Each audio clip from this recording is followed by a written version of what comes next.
dunyoga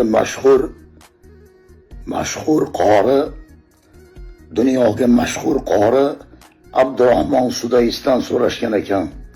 Avvalo assalomu alaykum qadrdonlarim.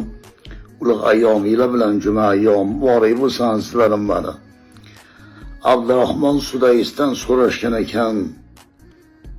Mana shu darajaga Ka'baning imomi bo'lish darajasigacha qanaqa yetib kelgansiz? Sizga Alloh taolo ko'p martabalarni bergan. Podshohlik oilasining kuyovisiz. Hofizi kalamullohsiz, Qur'onni to'liq yodlagan murattab qorisiz. Bu darajagacha qanaqa yetib kelgansiz deganda Abdurahmon Sudays aytgan ekan. Bularning hammasiga onamni qarg'ishi sabab bo'lgan.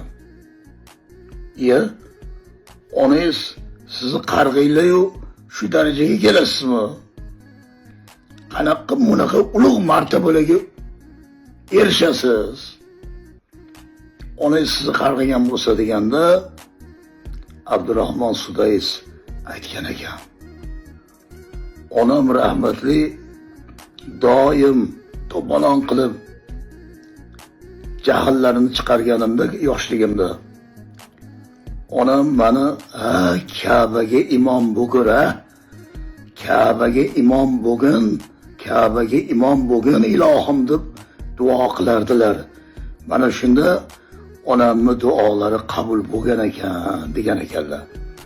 Azizlarim, ayniqsa onalar, opa-singillar farzandlarimizni ming jahlimizni chiqarsa ham duo qilaylik.